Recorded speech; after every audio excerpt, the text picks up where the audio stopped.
Welcome to TradeTheMBI.com. This is John. This report is for the 10th.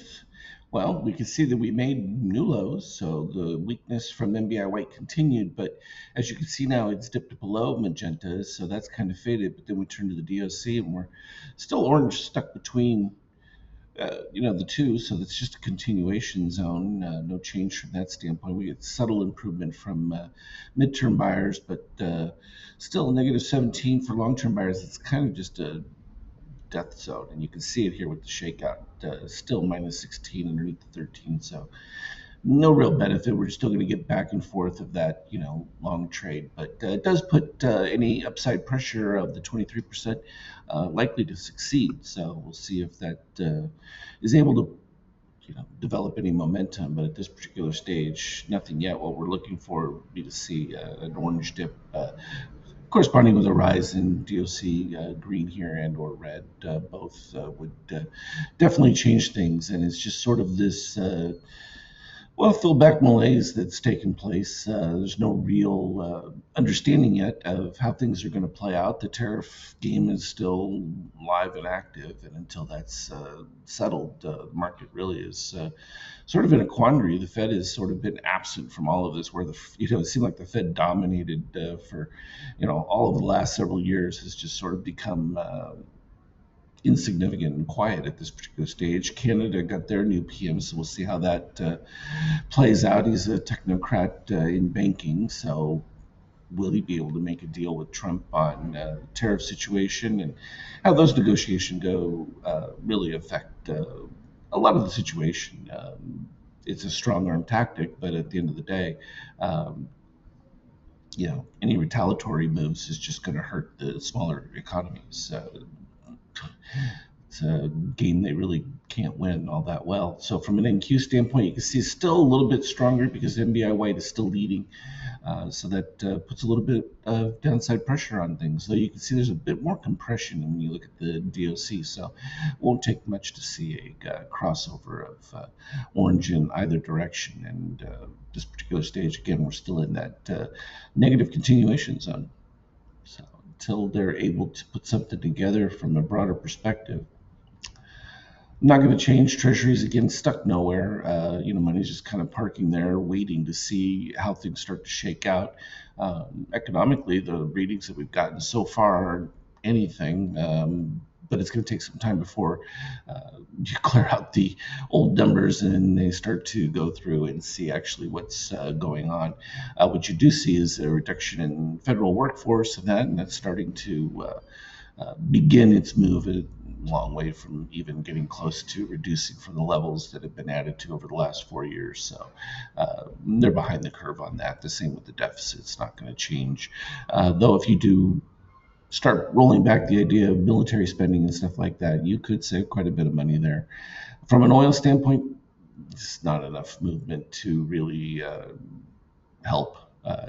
Certainly better than being where it was, but this isn't enough to stop that continued slow ebb of inflation. Yes, the rate's going to decrease, but it doesn't mean you're still going through the higher values. And then the euro. I mean, the excitement of the Europeans having to spend tons of money on weaponry and stuff like that is the excitement at this particular stage. But at some point, that hangover is going to fall off, and then where's the euro going to be? But it's still strong from this standpoint. Cyan under red, no abatement there. But they just believe that the U.S. economy with the tariffs is going to go under, and in the short-term play, that's fine. Follow the readings, but long game, euro's not in great shape from that standpoint. Gold's going to continue to hold on because oil's not fading off, and we talked about this at the beginning of the year. It's just going to take a while before any of the reforms and things, because of the